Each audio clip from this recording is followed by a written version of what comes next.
Vamos a abrir la palabra de Dios en el Evangelio de Mateo, el capítulo 6. Desde hace un tiempo estamos estudiando la oración que el Señor Jesús le enseñó a sus discípulos.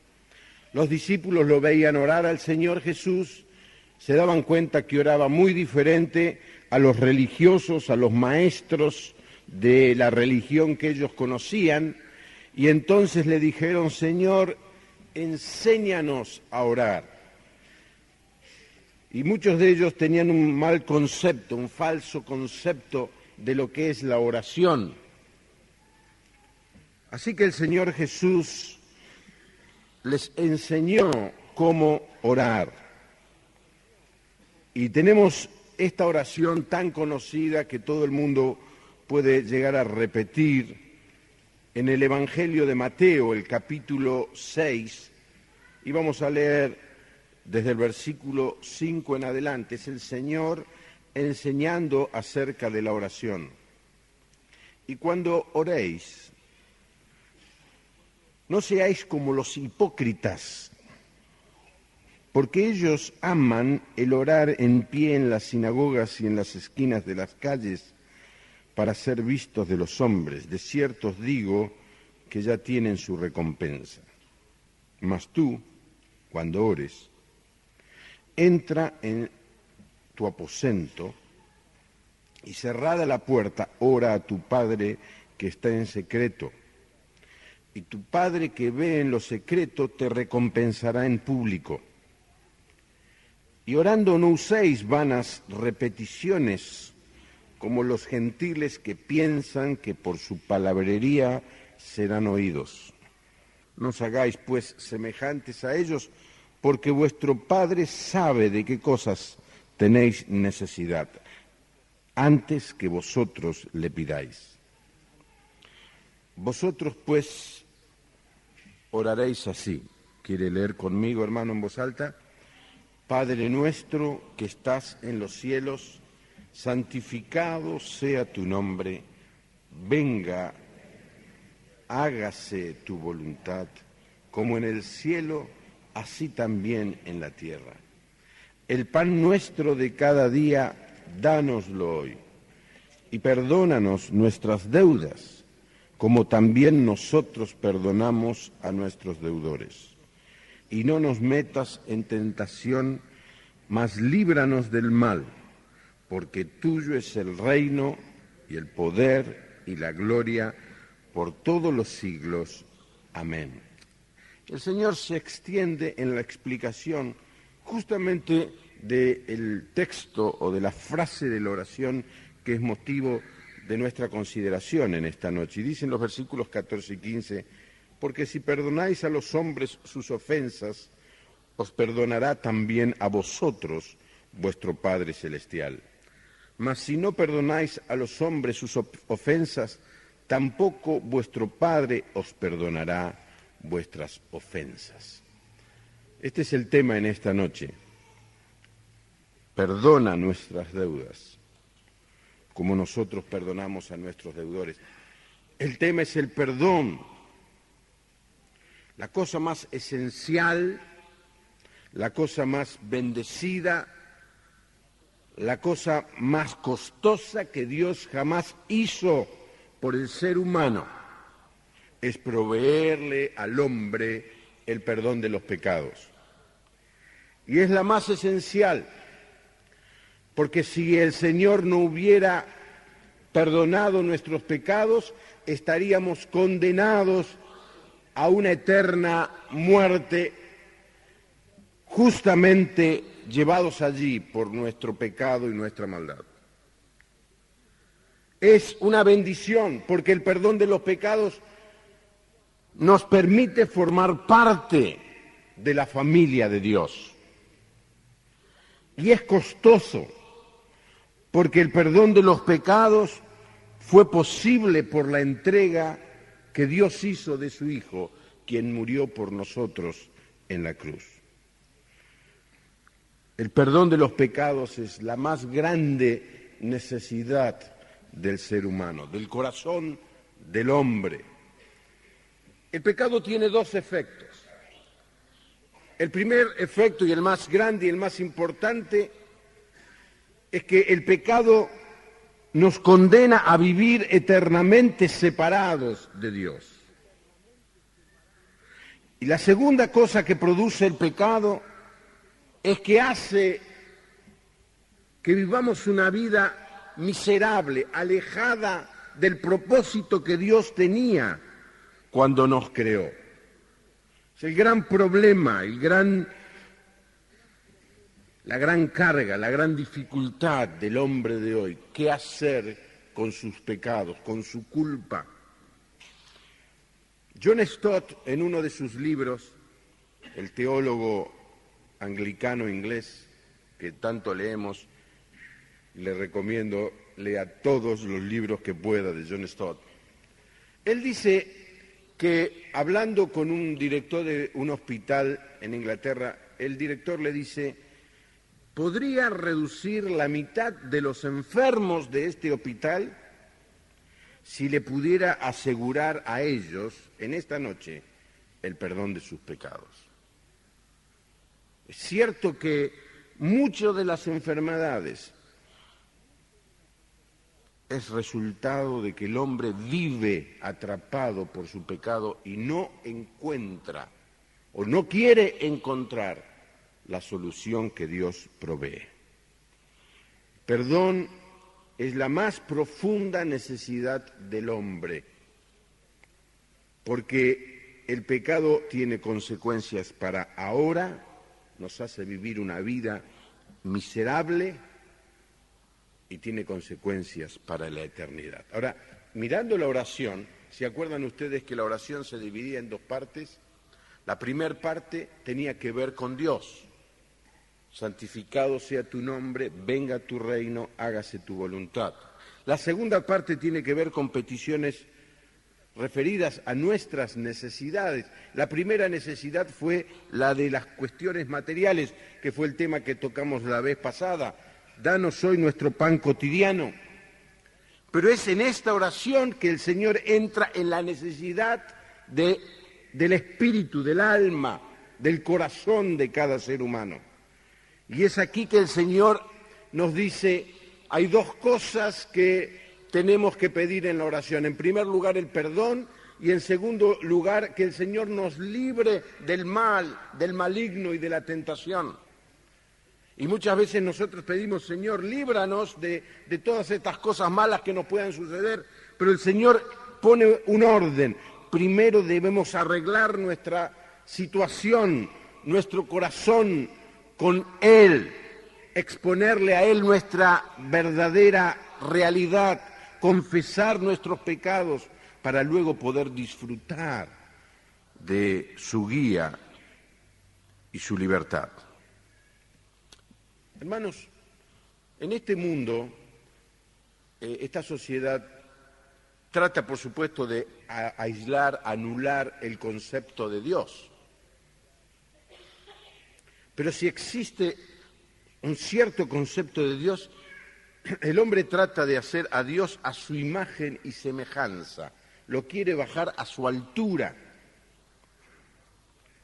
Y entonces pensamos que Dios es un Dios al que podemos conformar con cuestiones humanas, que podemos negociar con Él, al que podemos sobornar de alguna manera.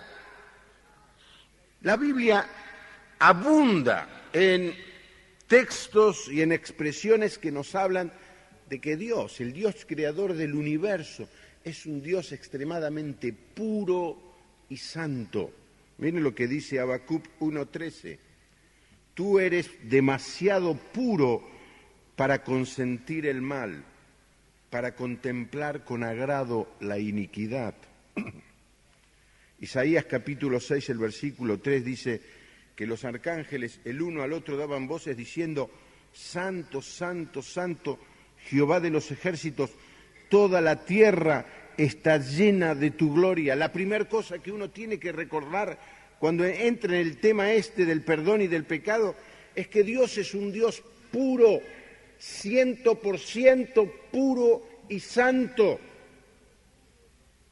No hay posibilidad de que el hombre con su maldad, con su pecado, pueda acceder a Él. El Señor Jesús destruyó cualquier posibilidad cuando dijo, lo que al hombre le parece sublime, entonces nosotros miramos a una persona o miramos algo que nosotros hemos hecho y decimos, esto sí que está bien hecho. Mire lo que dice el Señor Jesús, lo que al hombre le parece sublime, para Dios es un trapo de inmundicia. Cuando vos te crees que hiciste algo bueno, comparado con la santidad de Dios, es algo sucio. Dios es santo.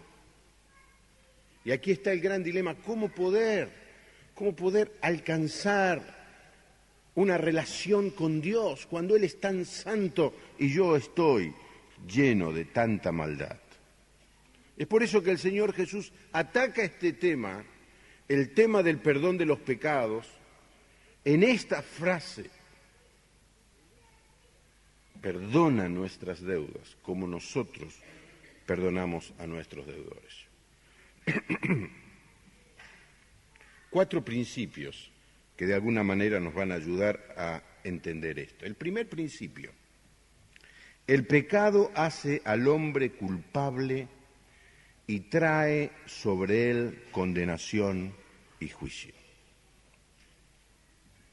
La Biblia habla de que el pecado es desobediencia, es violar los mandamientos de Dios, es quebrar la ley de Dios. Primera Juan 3:4 dice, todo aquel que comete pecado infringe también la ley, pues el pecado es infracción de la ley. Así que el pecado nos condena. No tenemos posibilidad, somos pecadores. Y como consecuencia de nuestro pecado, Dios, que es un Dios justo, nos condena. Miren lo que dice Romanos 6:23. La paga del pecado, ¿qué cosa es? Muerte. No hay posibilidad. Estamos condenados. Dice el otro texto que estamos echados, destituidos de la gloria de Dios. Primer principio, entonces: el pecado hace al hombre culpable y trae sobre él condenación y juicio. Segundo principio que se extrae de esta frase de la oración que el Señor nos enseñó: el perdón de pecados es ofrecido por Dios por la obra de Cristo en la cruz. Esto suena más lindo, ¿no? Mire, si se hubiera apagado la luz, hubiera habido un terremoto en este momento anterior a poder decir esto. Nos hubiéramos quedado con la idea de que no hay solución, de que está todo negro. Pero gracias a Dios que hay perdón. El Señor, Dios viene a ofrecernos su perdón por la obra de Cristo en la cruz. Amén, hermano. Gloria a Dios. Ahora, hay un montón de textos que hablan de esto del perdón de los pecados. Uno más interesante que otro. Jeremías 31, versículos 33 y 34, dice así: pero este es el pacto que haré con la casa de Israel después de aquellos días, dice Jehová. Jeremías es un profeta del pueblo de Israel.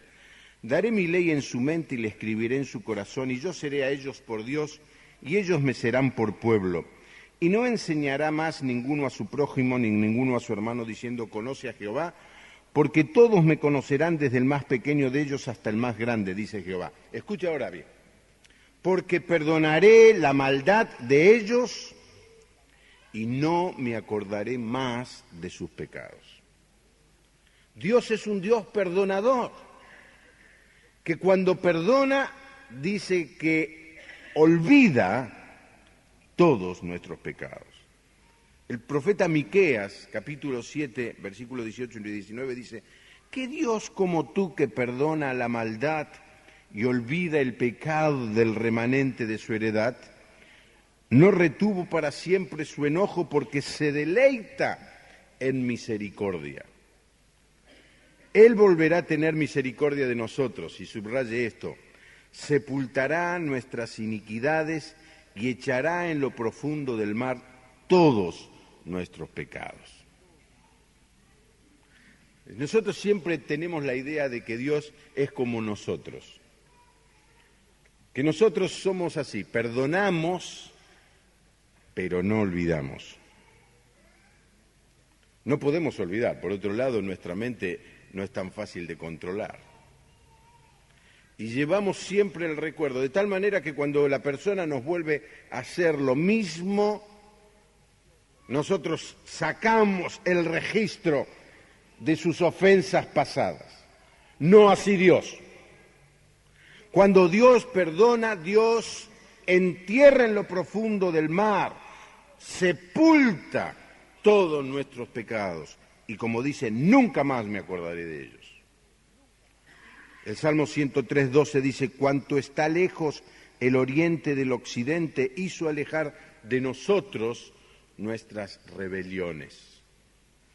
Qué hermoso, ¿no? Claro, ahora que sabemos que el mundo es redondo, el texto habría que considerarlo de otra manera, pero en esa época el mundo se pensaba que era plano, ¿no? Entonces saltaba el occidente y el oriente. Entonces el salmista dice: así como está lejos el oriente del occidente, así el Señor va a alejar de nosotros nuestro pecado. La Biblia, tanto con los profetas como con los apóstoles, está llena de expresiones que nos hablan que Dios quiere perdonarnos, que Dios está dispuesto a perdonarnos. Pero como Dios es santo, no puede pasar por alto nuestro pecado. No puede simplemente decir, bueno, los perdono, porque Dios es un Dios justo. Y alguien debe pagar el precio de nuestra deuda. Alguien tiene que llevar el castigo que nosotros merecíamos. Y es allí cuando aparece el Señor Jesús, la obra de Jesús en la cruz. Miren lo que dice Pedro, en 1 Pedro 2:24, quien llevó él mismo nuestros pecados en su cuerpo sobre el madero, para que nosotros, estando muertos a los pecados, vivamos a la justicia, y por cuya herida fuisteis sanados.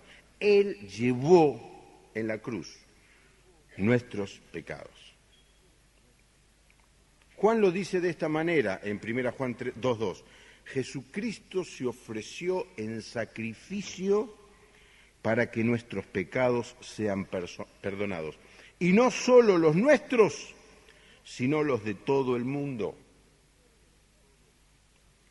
Pablo expresa su confesión de esta manera, expresa esta verdad de esta manera, 2 Corintios 5:21, al que no conoció pecado, por nosotros lo hizo pecado, para que nosotros fuésemos hechos justicia de Dios en él. El que no conoció pecado, Jesucristo, que era santo y puro, fue hecho pecado. En el momento de la crucifixión, toda la maldad de cada uno de los seres humanos que vivieron en el pasado, en el presente y en el futuro, fue imputada a Jesucristo.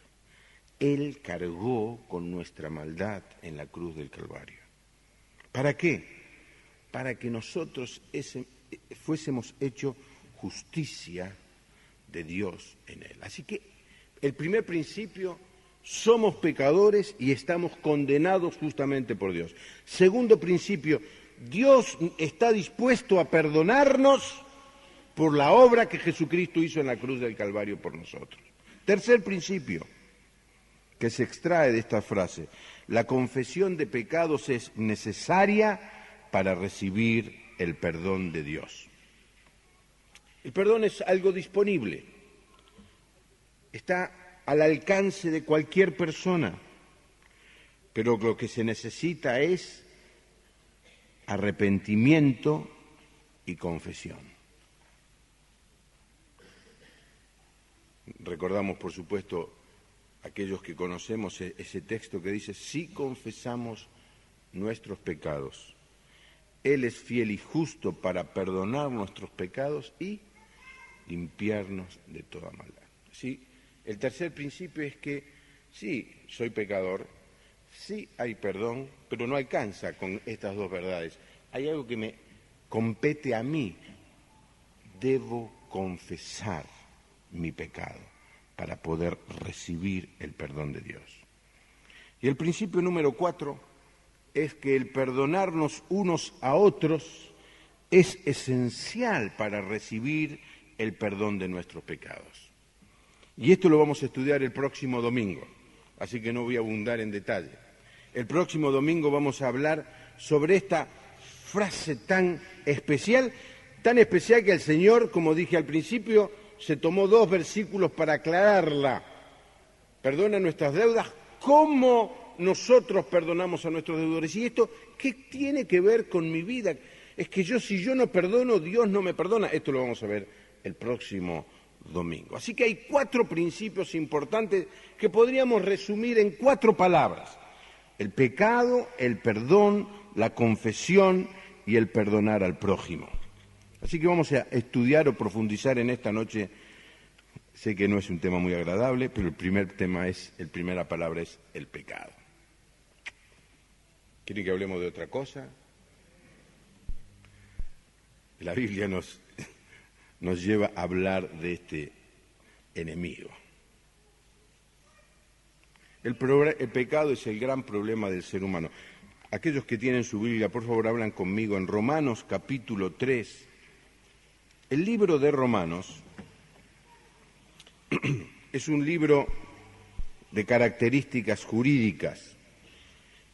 Está escrito para los ciudadanos del Imperio Romano que entendían bien lo que era un juicio.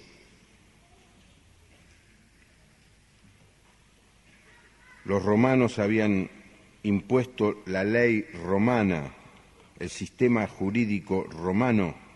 Se sigue estudiando en el día de hoy en las universidades, el derecho romano. Y entonces Pablo utiliza esta idea, ¿no?, del acusado, del juez, del abogado defensor, del acusador, para explicar la verdad del Evangelio. Y en el capítulo 3 el apóstol entra en el tema de la culpabilidad del hombre. Para hacerlo rápidamente, veamos el versículo 10. Dice: como está escrito, no hay justo ni aún uno. No hay justo sin excepción, ni aún uno. Nos encontramos siempre con personas que creen ser buenas.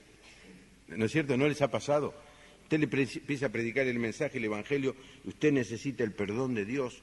Si usted no confiesa su... No, dice, yo, pecador, ¿qué me está diciendo? Yo no maté a nadie.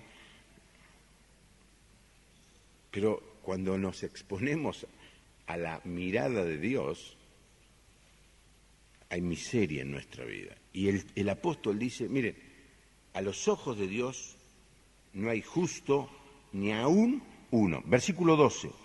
Todos se desviaron, a una se hicieron inútiles. No hay quien haga lo bueno, y otra vez dice, no hay ni siquiera uno. A veces encontramos en la religión popular, ¿no?, que tratan de decir, este es un santo, aquel otro es un santo, hizo tantas obras, y puede ser que haya sido una buena persona, y no vamos a entrar en esa discusión. De hecho lo han sido, y deben ser honrados por ser buenas personas. Pero en términos jurídicos, en términos de pecado y de Dios, les cabe este texto al más santo como al más pecador. No hay quien haga lo bueno. Escuche, no hay ni siquiera uno. Versículo 19. Pero sabemos que todo lo que la ley dice, lo dice a los que están bajo la ley, para que toda boca se cierre. En otras palabras, que no hay defensa posible. No podemos decir nada que nos justifique. Se nos cierra la boca ante la realidad de ver nuestra vida expuesta a la santidad de Dios. y todo el mundo quede bajo el juicio de Dios. Y para cerrar, el versículo 23 es el que todos sabemos de memoria, o debemos saberlo, por cuanto, ¿qué dice? Todos pecaron. No hay ni justo ni uno. Si alguno tiene en su mente la idea de que es demasiado bueno o que es lo suficientemente bueno para salvarse, este texto lo termina de destruir al más presuntuoso. Por cuanto todos pecaron, están destituidos, echados, separados de la gloria de Dios, de la presencia de Dios. El pecado es el monarca que rige este mundo, rige el corazón del ser humano. Es el primer señor del alma. El pecado contamina a cada ser viviente. Le preguntaron a alguien que sabía de frutos, ¿cómo es que el gusano está dentro de la manzana? Porque uno se compra una manzana, la mira y no ve ningún orificio de entrada. Y uno se pregunta, ¿por dónde entró el gusano? ¿Les pasó eso alguna vez? Voy a decir el mismo chiste que dije esta mañana, a ver si alguno lo entiende. ¿Qué es peor que encontrarse un gusano en la manzana? Encontrarse medio.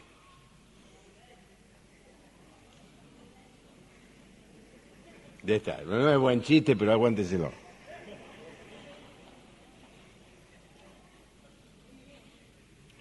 ¿Dónde estaba el gusano?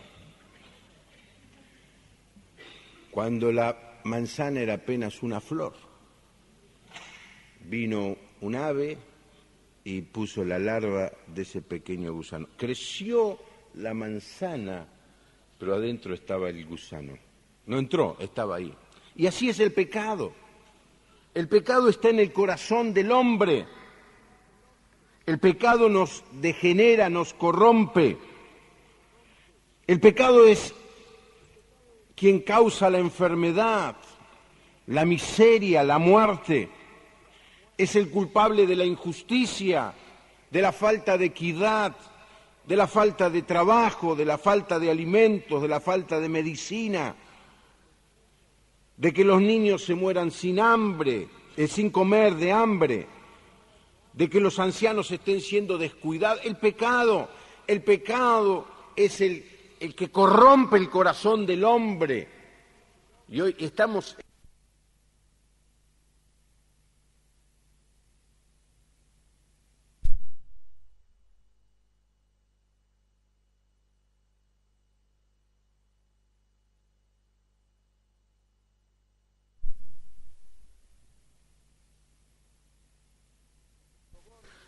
al soborno en el Senado, título de la mañana, parece que hay más implicados. En realidad todos estamos seguros de que todos están implicados. No hay justo ni aún uno. Es el pecado. El pecado es el que ha llevado a este país a una situación de miseria cuando somos un país rico.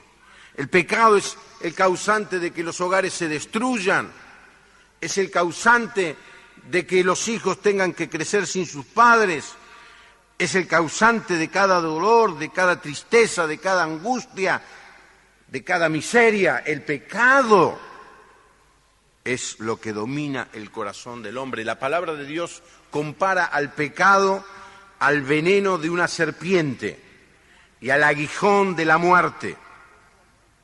Y frente al pecado no hay nada que el hombre pueda hacer. Mire, el hombre ha intentado muchas maneras de solucionar el problema del pecado.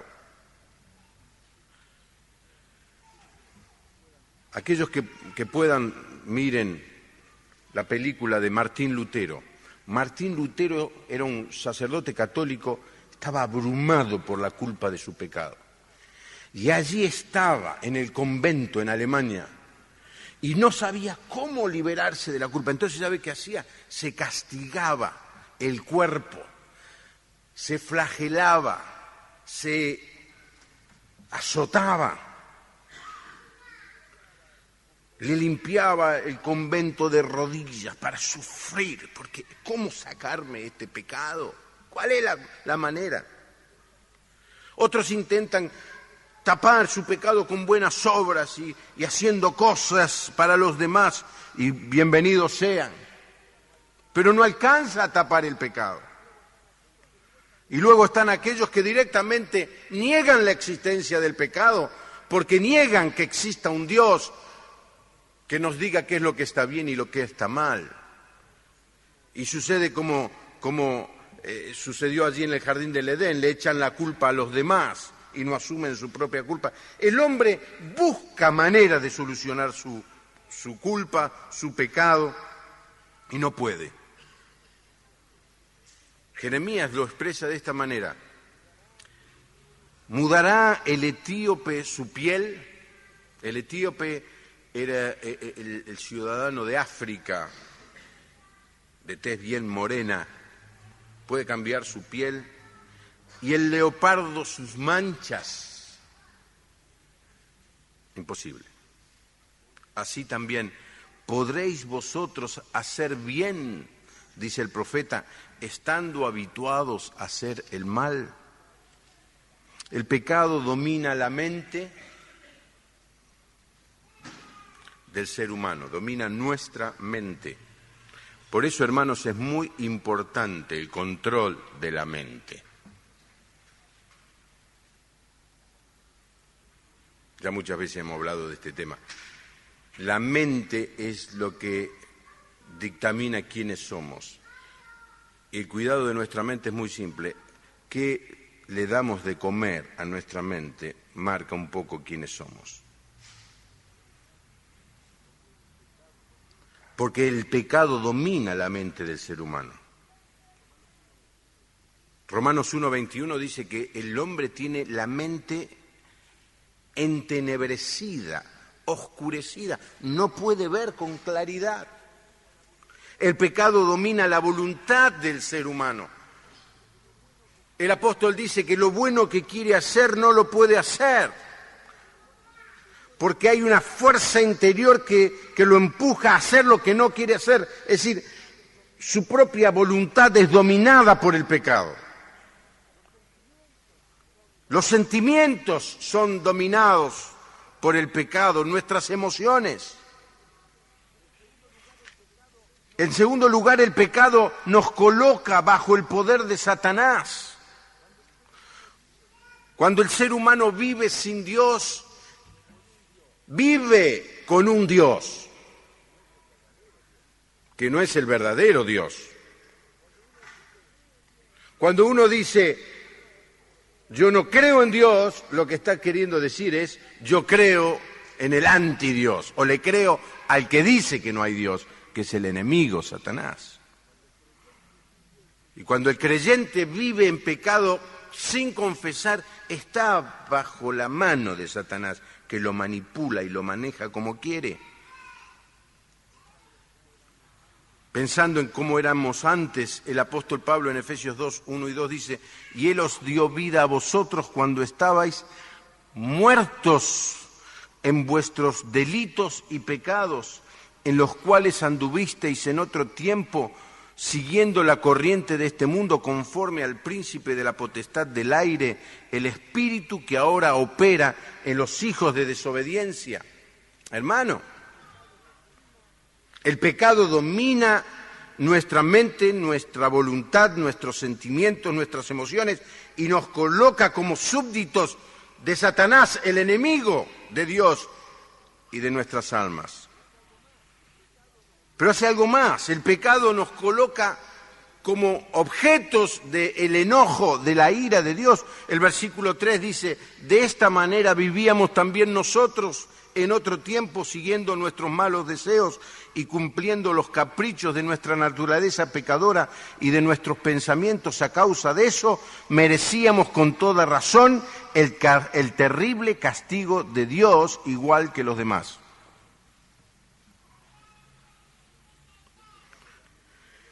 y el pecado le hace vivir al hombre una vida miserable.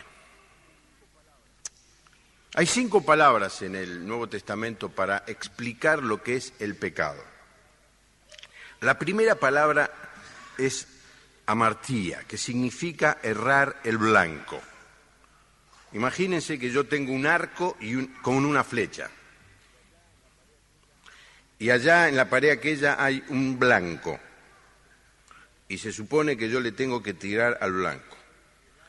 Y yo tenso el arco, coloco la flecha, tiro la flecha, ¡frum!, y caigo en el piso, 50 metros antes, 10 metros antes del blanco. Eso es lo que quiere decir esta palabra. Y el pecado es que nosotros teníamos que vivir una clase de vida y no llegamos, nos quedamos cortos. ¿Cuál es la clase de vida que teníamos que vivir? ¿Cuál es el blanco, el objetivo que Dios tenía en mente cuando nos creó? Dice Mateo 5:48, sed pues vosotros perfectos como vuestro Padre que está en los cielos es perfecto. Ese es el blanco. ¿A alguno le llegó? Nos quedamos cortos, la primera palabra. La segunda palabra es parábasis, que significa pasar sobre la línea. Dios establece el bien y el mal, hace una línea divisoria y nosotros transgredemos esa línea. Por eso viene el uso de la palabra transgresión. Lo entendemos fácilmente porque quienes mandamos por la calle tenemos constantemente semáforos, por ejemplo. Un semáforo en rojo nos indica claramente que no tenemos que cruzar. Cuando violentamos esa ley, estamos transgrediendo una ley. Y eso es pecado. Violentar una ley de Dios es pecado. La tercera palabra, anomia. Ya esto es más profundo.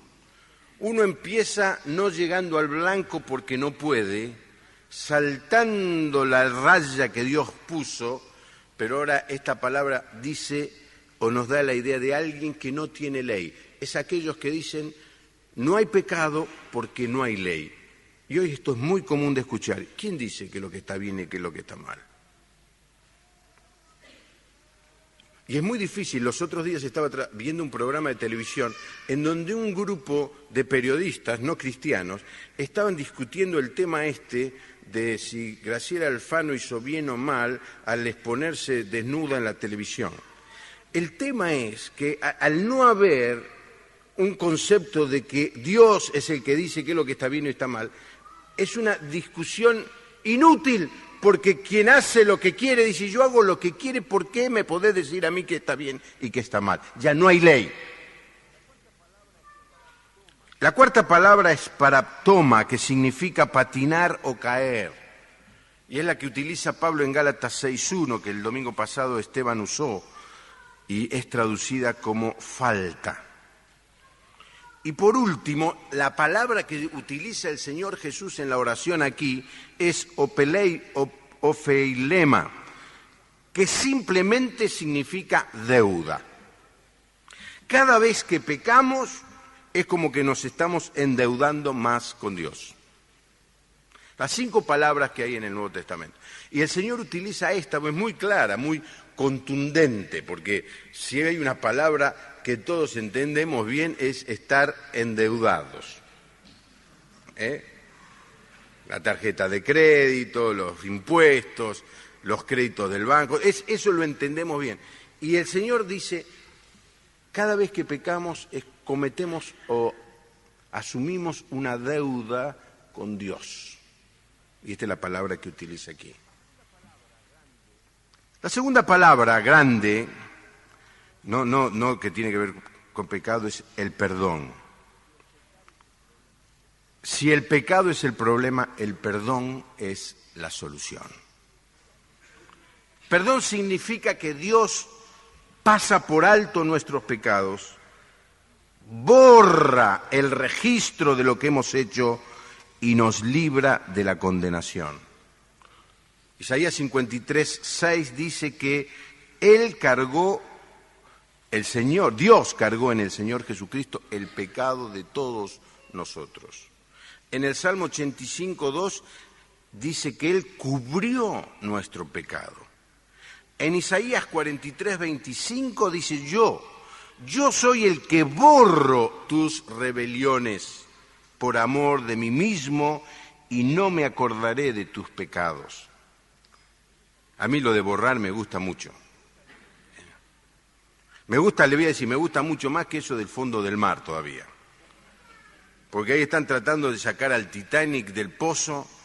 Digo, a ver si a alguno se le ocurre sacar el registro de todos mis pecados. Me gusta más lo de borrar. Viene el pizarrón, uno escribe y puede escribir la cosa más grandiosa y viene otro y borra. No hay manera de recuperar eso. O cuando hacemos en la computadora, delete. Se fue. Y nuestros pecados son borrados. Eso es el perdón para Dios. Y Él olvida, lo hemos leído antes en Jeremías 31, 34, nunca más me acordaré de ellos. Ahora, en este pasaje, en este tema del perdón, tenemos que ver dos tipos de perdón. El perdón judicial. Es el perdón que nos presenta a Dios como el juez justo, santo, a nosotros como los reos, los pecadores, y a Jesucristo como el abogado defensor. Por supuesto está el acusador. ¿Quién es? Satanás. Y vamos al juicio. Entonces vamos al juicio y me dice, Juan Pablo, pase al frente. Jura decir toda la verdad. No sé si eso se dice en el cielo, pero vamos a ver.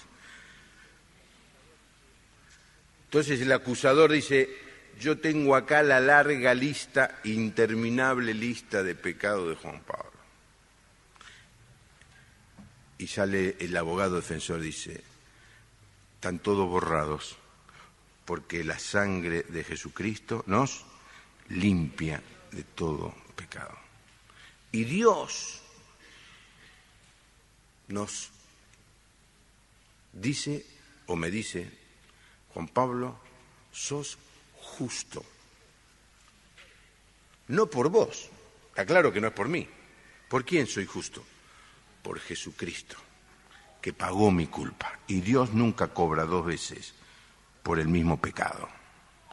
Ya se lo cobró a Jesucristo en la cruz, no me lo puede volver a cobrar a mí. Ahora esto tiene que ver con la salvación, esto tiene que ver con esa experiencia que vivimos cuando le damos nuestra vida al Señor Jesús. Quizás haya alguna persona aquí en esta noche que todavía no haya vivido la experiencia de entregarle su vida a Jesucristo. Delante de los ojos de Dios usted es un pecador condenado. Todos sus pecados, muchos o pocos, están expuestos a la consideración de Dios. Y si usted se enfrenta en esta noche con Dios, usted está condenado eternamente. Pero ¿cuál es la diferencia? Es que Dios ofrece el perdón, la salvación para todo aquel que se humilla. Y aquellos que un día hemos recibido al Señor Jesús en nuestro corazón, le hemos dicho simplemente, Señor, perdona mis pecados. Creo que moriste por mí en la cruz. Te recibo como mi Salvador. Por esa oración. Y en ese instante, la sangre de Cristo nos limpia de todo pecado. No es cuestión de religión. No es cuestión de venir a la iglesia y aprenderse texto de memoria. No es cuestión de venir y formar parte del programa o de las actividades de la iglesia. Eso no salva a nadie. Lo único que nos puede salvar es que humildemente reconozcamos nuestra necesidad, le confesemos nuestro pecado al Señor y lo recibamos como nuestro Salvador. No importa cuántas veces hace que usted haya venido. No importa cuántas veces usted haya orado a Dios. Si vos todavía no hiciste esta oración de entrega, esta es la noche, para que no te vayas de este lugar siendo un condenado a muerte eterna. Te puedas ir esta noche habiendo recibido el regalo de la salvación que hay en Cristo Jesús. Amén, hermano. Ahora, está el perdón de Padre. Y este es el que se está expresando en la oración del Señor Jesús. Como hijos, muchas veces hemos desobedecido a nuestro Padre y no por eso dejamos de ser hijos. Mis hijos, cuando me desobedecían, yo me enojaba, pero nunca le dije, dejaste de ser mi hijo porque me desobedeciste. Eso es una locura, no entra en la cabeza de ningún padre. Pero cuando el hijo desobedece al padre hasta que no pida perdón, hay algo que está roto, algo que no funciona bien, algo que no se está viviendo en plenitud, la intimidad del padre y del hijo. Y esto es lo que el Señor quiere enseñarnos en su oración. Que podamos cada día decirle, Padre, perdona mis pecados, mis deudas, porque quiero volver a recuperar la relación perdida.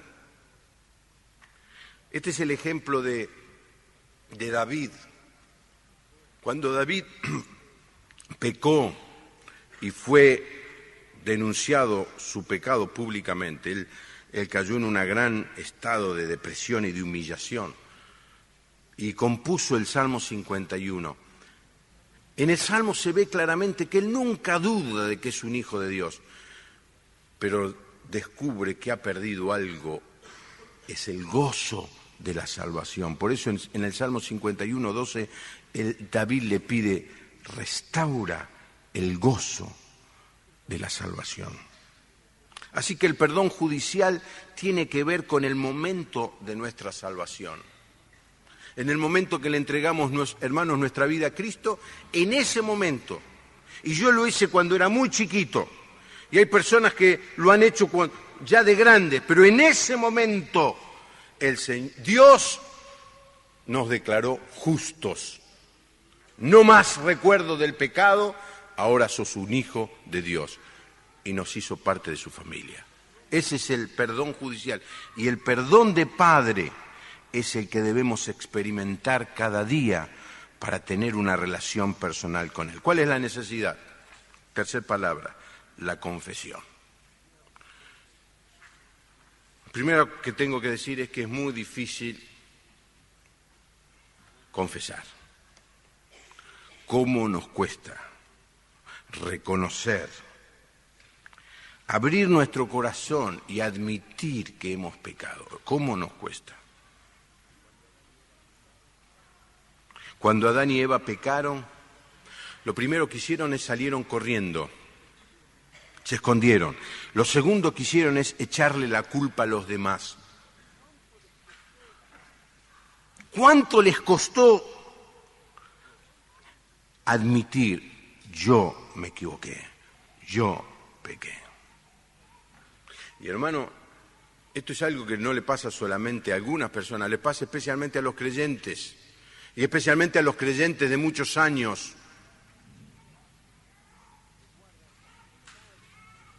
que guardan pecado en su corazón. ¿Pero por qué no lo confiesan? Porque hay orgullo, hay obstinación. Pero hermano, mientras no confesemos, no podemos disfrutar del perdón. Es una tremenda necesidad la confesión ante Dios.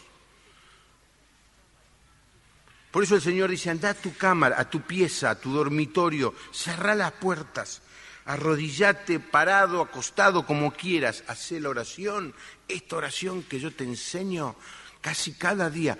Padre, perdóname, hice esto, pensé mal, hablé mal, actué mal, pecados de omisión, Padre, debía hacer esto y no lo hice, perdóname. Dice Proverbios 28:13, el que encubre su pecado no prosperará. Y la causa por que muchos creyentes en su vida no prosperan en su vida personal, en su vida familiar, en su vida comercial, no prosperan, es porque están encubriendo un pecado. Pero dice el texto, más el que confiesa, ¿qué dice? Alcanzará misericordia. Confesar no es fácil, pero es tremendamente necesario, es imprescindible. David confesó su pecado, dijo, pequé yo contra el Señor. Más tarde, cuando hizo un censo que no tenía que haberlo hecho, dice, yo he pecado gravemente por haber hecho esto, mas ahora, oh Jehová, te ruego que quites el pecado de tu siervo, porque yo he hecho muy neciamente. David no tuvo temor en expresar en palabras su arrepentimiento y su dolor. ¿Se acuerdan cuando Pedro, allí en Lucas 5:8, dice que se encontró con el Señor?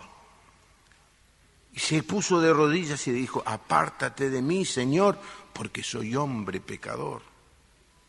Y Pablo, de alguna manera, expresa su confesión cuando dice, palabra fiel y digna de ser recibida por todos, que Cristo Jesús vino al mundo para salvar a los pecadores, y ahora confiesa, ¿qué dice? De los cuales yo soy el primero. Confesar, soy un pecador. Esta es mi vida, esta es mi realidad. Pero hay un peligro, hermanos. El peligro es que cuando el creyente no confiesa su pecado, comienza a endurecer su corazón. El corazón del creyente se hace cada vez más duro e insensible. Escucha los mensajes, pero le resbalan. Escucha cantar, ve que otros se emocionan con el canto y no sienten lo mismo. Se ponen a orar y no pueden esbozar una oración de más de 1 minuto. Van a leer la palabra de Dios y les resulta lejana, inaccesible, aburrida. Vienen a la iglesia y no pueden disfrutar de la comunión. Es que el corazón se ha endurecido. Y la razón por la que se ha endurecido es porque hay pecados sin confesar. Otra vez cito a John Stott. Él dice en uno de sus libros, el antídoto seguro para este proceso de endurecimiento moral es una disciplina práctica, diaria, de sacar a luz nuestros pecados, nuestros pensamientos, nuestras palabras, nuestros hechos y arrepentirnos de ellos y confesarlos cada día, cada día.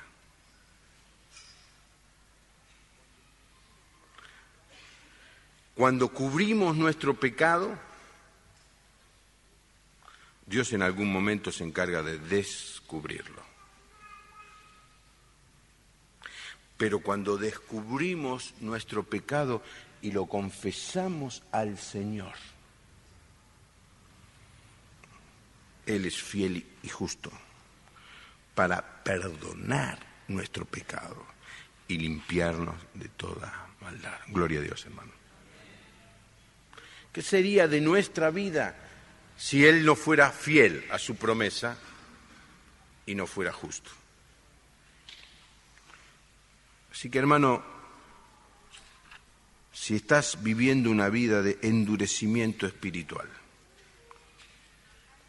no es que todos debemos sentir lo mismo, no es que todos nos debemos emocionar de la misma manera, pero vos sabés lo que me estoy hablando.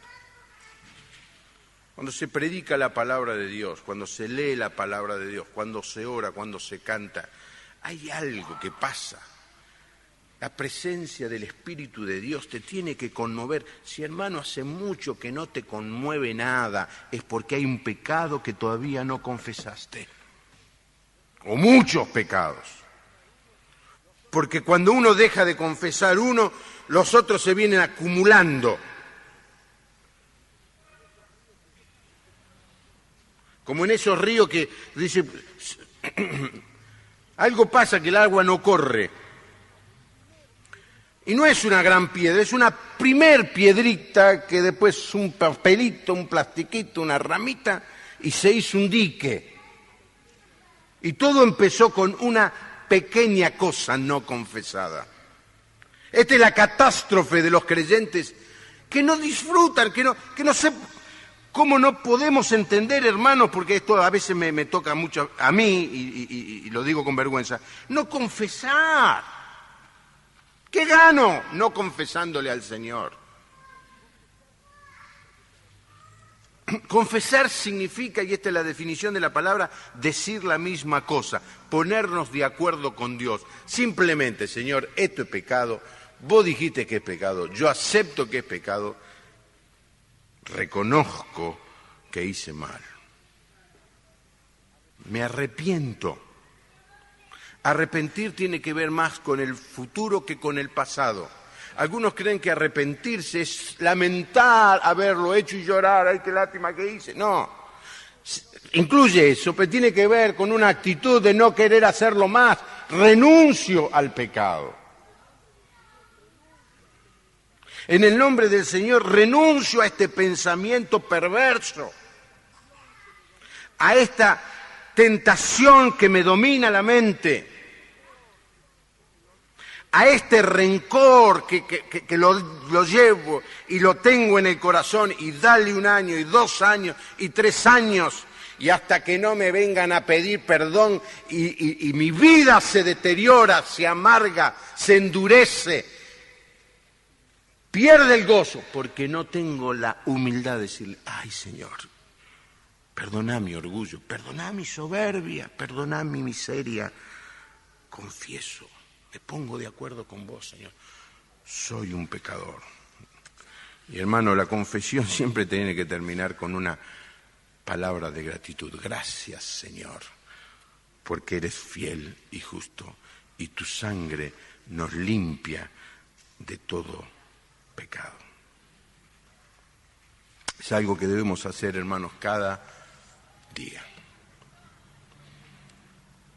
Por eso el apóstol dice, no se esconda el sol sobre vuestro enojo. ¿Qué quiere decir? Que no termine el día sin arreglar el pecado. Cuando no lo hacemos, comienza a crecer un callo duro en nuestro corazón.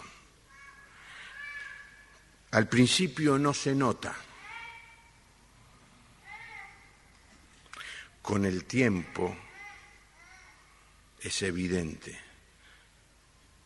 de que no hay gozo, no hay fervor, no hay pasión, no hay amor. Le preguntaron a un hombre que se le ocurrió caminar en los Estados Unidos desde San Francisco a Nueva York, y le preguntaron cuál fue el obstáculo más grande que tuvo que enfrentar. Y todos pensaban que iba a decir, bueno, las grandes montañas, la soledad del desierto. ¿Y saben qué dijo el hombre? El obstáculo más grande era la arena que entraba en el zapato. Y hermano, el obstáculo más grande es lo que tenés pequeño en tu vida, que podés liberarte de eso si confesamos humildemente al Señor. Vamos a inclinar nuestro rostro y orar. Hermanos, si hace mucho que no confesás al Señor, tomate un tiempo. No vale la pena vivir una vida de dureza cuando el Señor quiere devolvernos el gozo de la salvación. Si confesamos, si exponemos nuestro pecado, Él nos perdona, nos libra. Si no lo hacemos, no vamos a prosperar. El que encubre sus pecados no prosperará.